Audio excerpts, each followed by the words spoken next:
Então, a gente precisa pensar, em primeiro lugar, da onde a virtude vem, o que ela é e para que ela serve, certo? As virtudes, elas vêm da alma, os pecados vêm da carne, ok? Então, a nossa luta é uma luta interna entre a alma e a carne. E desde que a gente nasce, a gente tem consciência de que nós somos feitos para algo melhor. Assim como nós temos consciência de autopreservação. Assim como nós temos a consciência, o instinto de se manter vivo. É por isso, por exemplo, que quando nós temos um bebê, muitas pessoas se irritam com o bebê. Porque o bebê, ele está ali naquele momento total, 100% instinto. Por que ele precisa estar nesse momento 100% instinto? Porque senão ele não sobrevive, ele não consegue se comunicar, ele ainda não adquiriu linguagem. E linguagem é uma coisa aprendida, ok? Você vai aprender a linguagem onde você está através da comunicação e através do estar junto com outras pessoas. Ninguém aprende linguagem do nada, você não inventa a linguagem, certo? A linguagem, ela é aprendida.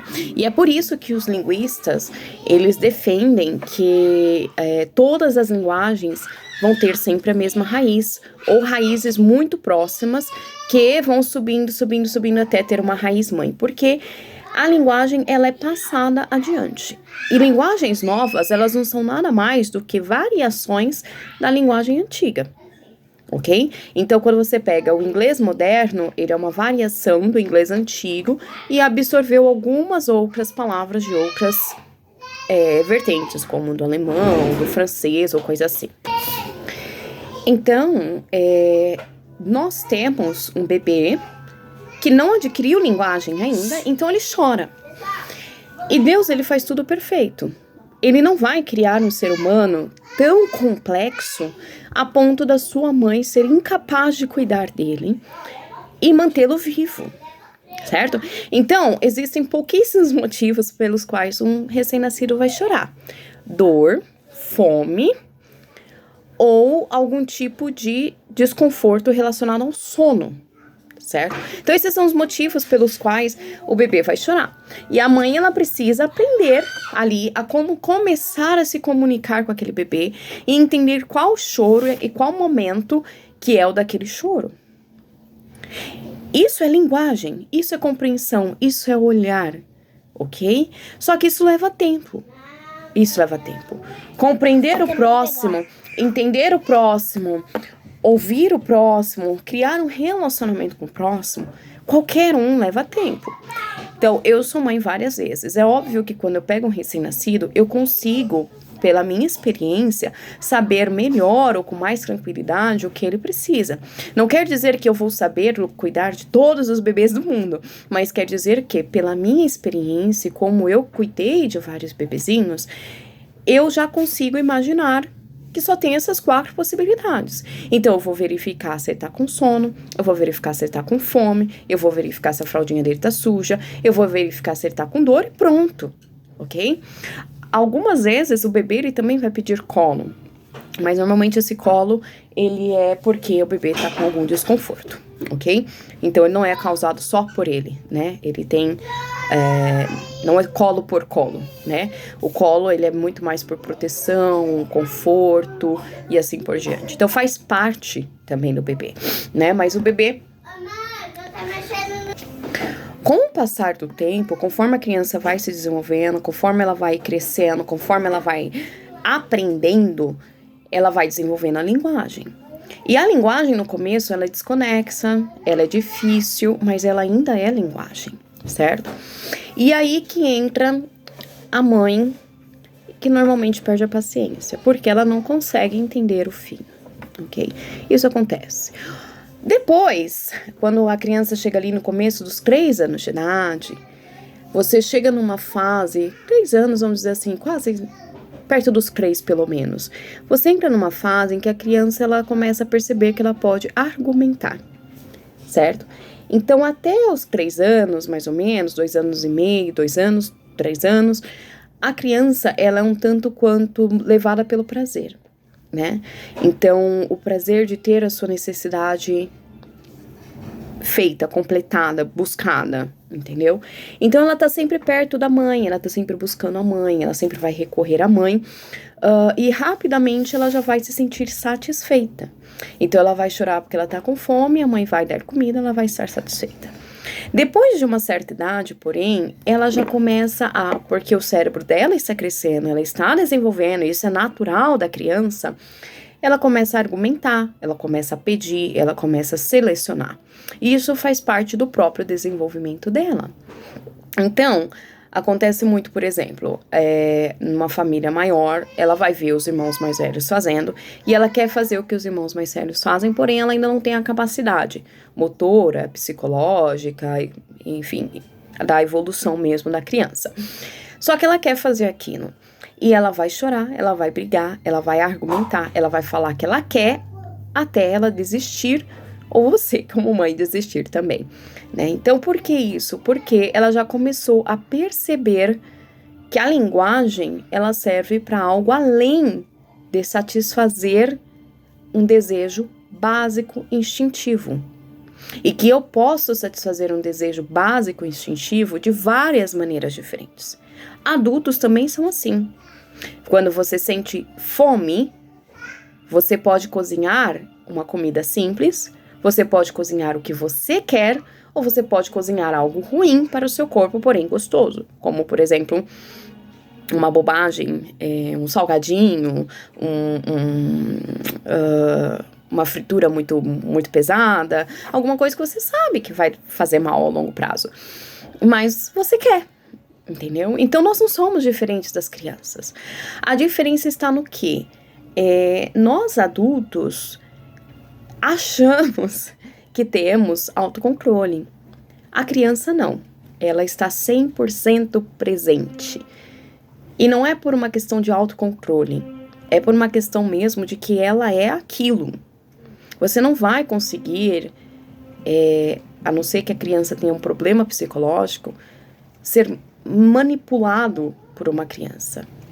Ela pode tentar receber o que ela quer. Ela vai tentar receber o que ela quer.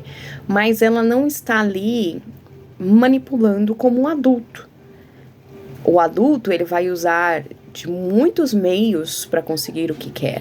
A criança, ela vai usar dos meios pelos quais ela foi ensinada, ou que ela viu e que ela observou e ela aprendeu para conseguir o que quer. Então, por exemplo, se a criança, ela percebeu que uma outra criança fez birra, chorou, gritou e ela conseguiu, ou você mesmo, né? Ela mesma fez uma birra, o que nós chamamos de birra, e ela conseguiu, aquilo solidifica aquele comportamento nela, ok?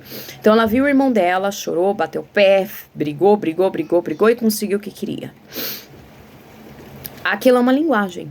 Deixei só mal colocando lá. E ela vai absorver essa linguagem e vai reproduzir. Se ela viu que o irmão dela, ou a mamãe, ou o papai, usou de meios amorosos, pediu com educação e conseguiu, principalmente se recebeu um elogio, ela vai reproduzir aquilo e vai tentar o mesmo resultado. Isso não é necessariamente uma maldade da criança. É apenas a criança testando as habilidades que ela está adquirindo. Ela está testando até onde a linguagem vai dar coisas para ela. É óbvio que existe o egoísmo natural, instintivo da criança, que vai fazer com que ela sempre tente levar vantagem, certo? Mas nós adultos também não somos diferentes se nós não estivermos num caráter de alma mater, um caráter da alma estando acima do corpo, estando acima da carne. E isso é importante a gente entender porque às vezes a gente perde a paciência e é natural que chegue ao seu limite, de repetir ao seu limite ali do que a gente chama paciência e que não é necessariamente paciência.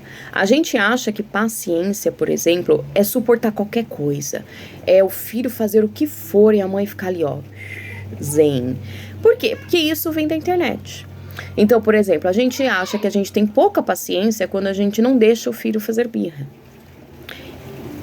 A gente acha que para você ter paciência, você tem que passar o dia inteiro ouvindo seu filho gritar, chorar, bater pé, ser respondão, brigão, porque isso é paciência. A gente acha que doçura ou bondade estão ligados a você falar baixo, falar doce, ser uma pessoa calma, de fala. E isso também não é verdade. Isso também não é verdade. Existem, por exemplo, vídeos de psicopatas sendo entrevistados. Você acha isso no YouTube? É meio estranho, não faça isso, porque vai tirar pesadelo. Mas você vai ver que muitos deles, por exemplo, eles são extremamente lógicos e racionais. E eles falam muito calmo. Eles explicam de maneira calma. Então, bondade não é esse lado exterior que a gente está acostumado a ver.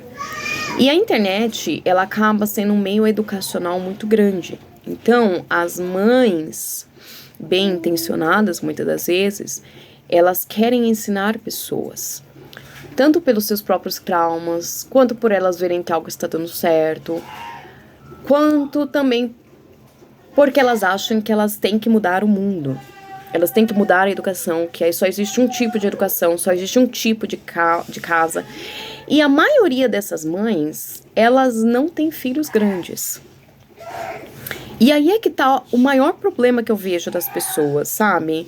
Elas olham para mães que têm filhos pequenos e elas acham que aquelas mães estão fazendo tudo certo e elas estão fazendo tudo errado, porque elas não estão fazendo como aquelas mães.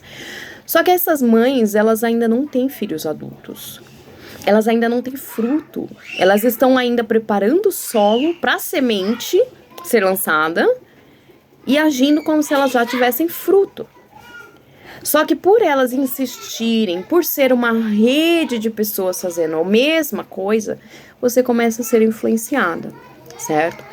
A educação, ela não é única. Ela não é uma cartilha de faça isso, faça aquilo outro. Ela é um olhar. Assim como conosco. Por que a Bíblia, ela não é um livro que vai falar pra você, faz isso, faz aquilo, faz assim, faz assado. Existem princípios morais na Bíblia. Mas a Bíblia não vai te ensinar a limpar a sua casa. A Bíblia não vai te ensinar quais palavras você deve usar, quais palavras você não deve usar. Você pode interpretar a partir da Bíblia em relação a isso. Mas a Bíblia não é um manual de passo a passo da vida. Quando você tiver 30 anos, você faça isso. Quando você tiver 32, você faça isso. Quando você tiver 35, você faça isso. Quando você tiver 40, você faça isso. Não. Por quê? Porque a santificação, ela é igual à educação. Ela é um processo que leva a vida inteira. E ela é um olhar para o coração. Então, eu estou falando sobre isso porque as virtudes, se elas vêm da alma, certo? A criança, no seu princípio de vida, ela é 100% instinto carnal. Ela está ali presente na sua carne. Ela está ali presente no seu corpinho, nos seus desejos carnais de sobrevivência.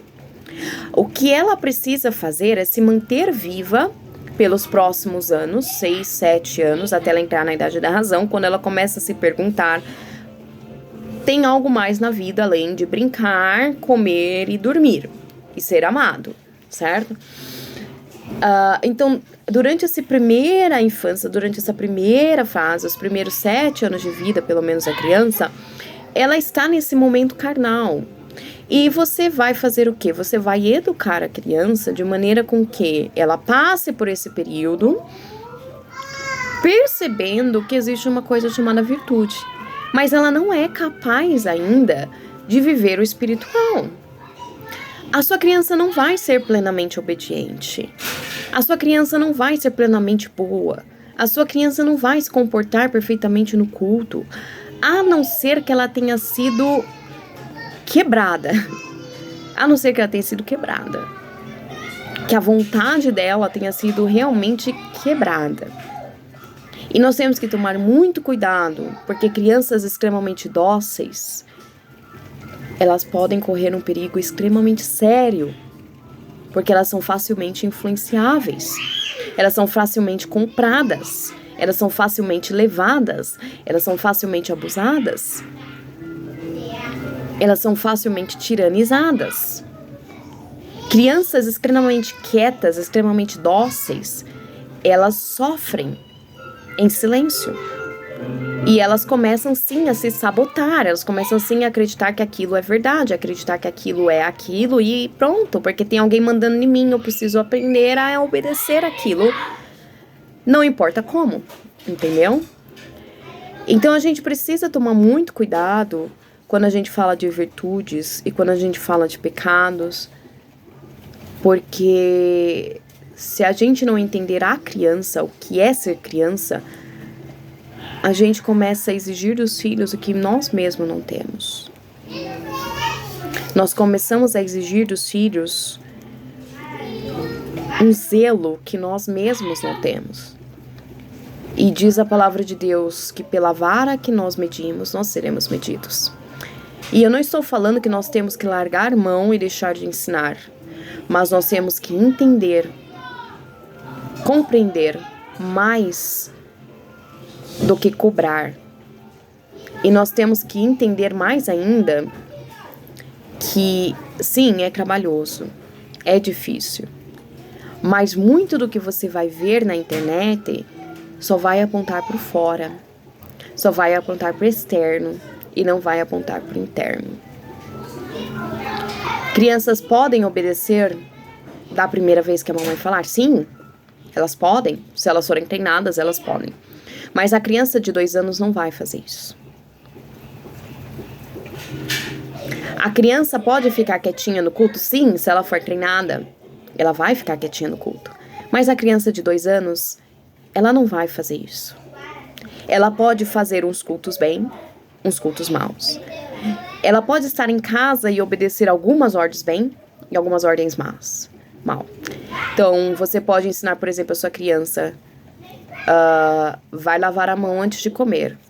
Por ela saber que ela vai comer, e ela vai tirar uma vantagem disso, ela vai lavar as mãos. Você vai falar, vai lavar as mãos para comer, e ela vai obedientemente lavar as mãos. Por quê? Porque ela sabe que depois ela vai ter algo bom de volta. Mas não é porque ela é obediente. É porque aquilo vira uma rotina, aquilo é ensinado, instruído no coração da criança.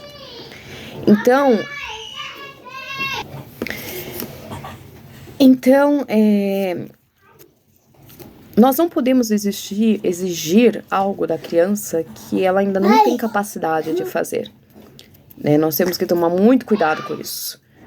Porque muitas mães, elas se culpam de não conseguir exigir da criança algo que é utópico. É utópico. Ela não vai conseguir exigir da criança. Só porque alguém colocou na internet que tem que ser assim. Só porque alguém colocou na internet que deve ser dessa maneira. Só porque tudo agora virou pecado. Tudo é pecado. A criança, ela é pecado. É um pecado ambulante. É um pecado de pernas. E a pessoa, a mãe, ela acaba... E aqui eu vou entrar nesse tópico no próximo vídeo, falando sobre autodepreciação, autossabotagem e como esse pensamento age na cabeça. Mas ela acaba abraçando a ideia de que se o filho dela não é um anjinho, o problema é ela.